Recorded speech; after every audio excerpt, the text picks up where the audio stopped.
بسم اللہ الرحمن الرحیم۔ الحمد للہ وحدہ لا شریک لہ والصلاة والسلام علی من لا نبی بعد اما بعد فاعوذ باللہ من الشیطان الرجیم بسم اللہ الرحمن الرحیم ربنا آتنا فی الدنیا حسنۃ وفی الآخرۃ حسنۃ وقنا عذاب النار۔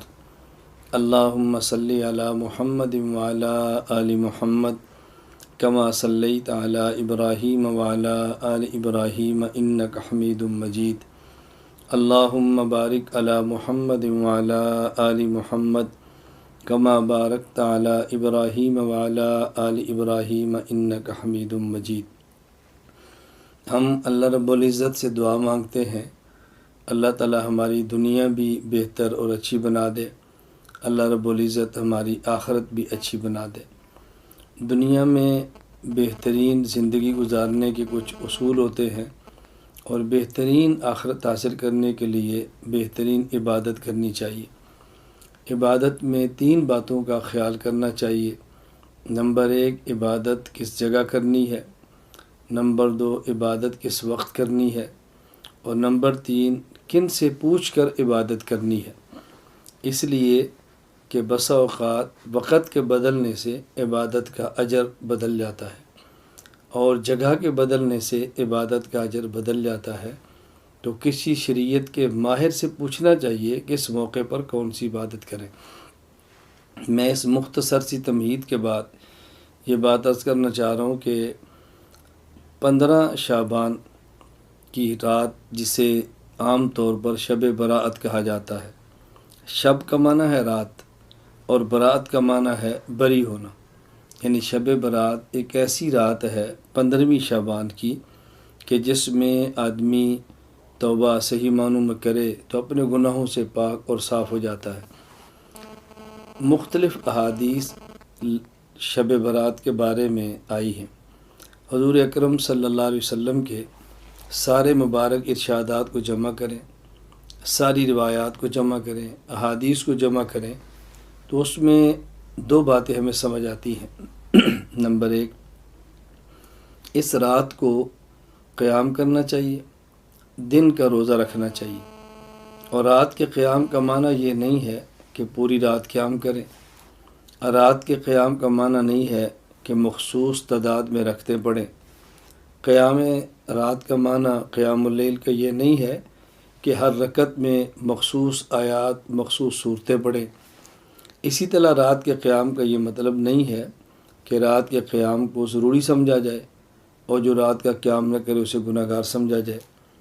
اسی طرح جو 15 شعبان کا روزہ ہے، اس کا معنی بھی صرف اتنا ہے کہ روزہ رکھ لیں تو بہتر ہے، مستحب ہے، اور نہ رکھیں تو گناہ نہ سمجھیں، روزہ رکھنے کو ضروری نہ سمجھیں، اور رمضان کی طرح سحری اور افطاری کے باقاعدہ اعلان نہ کریں، اور اجتماعی سحری یا افطاریاں کرا کے اس روزے کو روزے کے مشابہ نہ بنائیں۔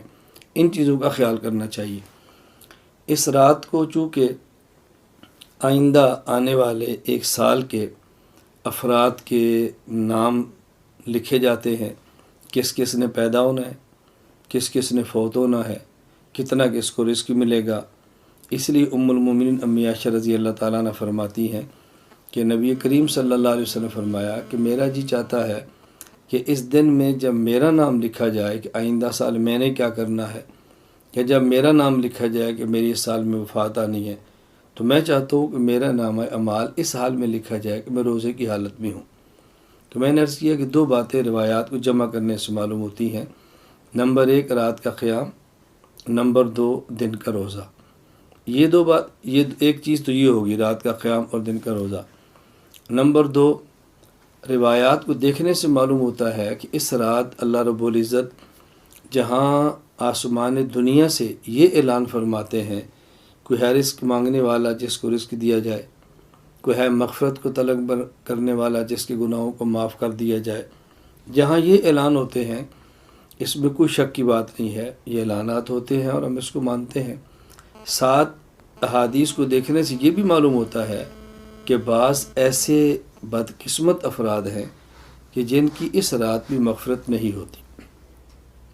روایات کو جمع کرنے سے اور شب برات کے متعلقہ ساری احادیث کو دیکھنے سے معلوم ہوتا ہے 8 قسم کے افراد ایسے ہیں کہ جن کی اس رات میں مغفرت نہیں ہوتی۔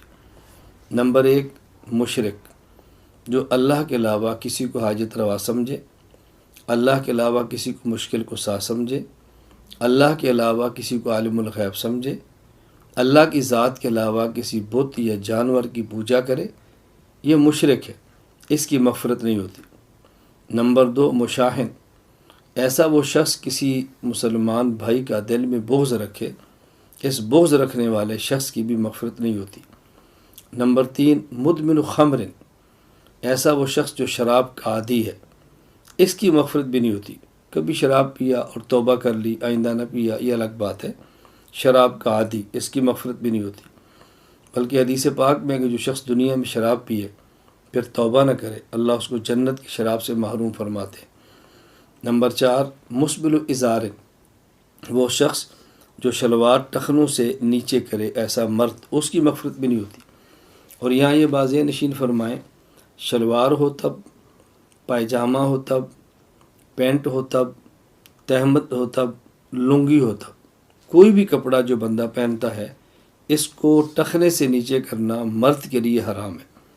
عورت کے لیے ٹخنا ظاہر کرنا حرام ہے اور مرد کے لیے ٹخلے کو چھپانا حرام ہے۔ یہاں ایک مسئلے کی وضاحت ضروری سمجھیں، ٹخنے کو چھپانا حرام تب ہے، نمبر 1، نازلاً، کپڑا اوپر سے نیچے جائے۔ نمبر 2، قائماً، کہ بندہ کھڑا ہو، اگر کوئی شخص بیٹھا ہو یا لیٹا ہو پھر ٹخنا چھپا لے تو گناہ نہیں ہے۔ اسی طرح جراب یا موزہ جو نیچے سے اوپر کی طرف آتا ہے پہن لے، ٹخنا چھپا لے، تب بھی گناہ نہیں ہے۔ تو ایک وہ شخص جو ٹخنا چھپاتا ہے اس کی مغفرت نہیں ہوتی۔ نمبر 5، قاتل، ناحق کسی کو قتل کرنے والا، اس کی مغفرت نہیں ہوتی۔ نمبر 5، قاطع الرحم، رحم یعنی رشتہ داری کے تعلقات کو ختم کرنے والا، اور اس میں یہ وضاحت ضروری سمجھے، اس سے مراد وہ شخص ہے جو دنیا کی بنیاد پہ تعلق توڑے، اور اگر شریعت کی وجہ سے تعلق توڑے، جہاں شریعت کا حکم ہو کہ ایسے بندے تعلقات منقطع کریں، وہ اس کے اندر شامل نہیں ہے۔ کبھی رشتے کا جھگڑا، کبھی زمین کا جھگڑا، کبھی کوئی خاندان برادری کا جھگڑا، ان معاملات پہ تعلقات توڑنا ہی ٹھیک نہیں ہے۔ کسی سے رشتہ مانگا ہے، ان نے نہیں دیا تو ہمیشہ کے لیے بولنا چھوڑ دیا، کیوں نہیں دیا؟ ان کی مرضی ہے، بیٹی ہے ان کی مرضی ہے، بیٹا ہے، وہ رشتہ دیتے ہیں تو ٹھیک ہے، نہیں دیتے تو ان کی مرضی ہے، اس پر تعلقات ختم نہیں کیے جا سکتے۔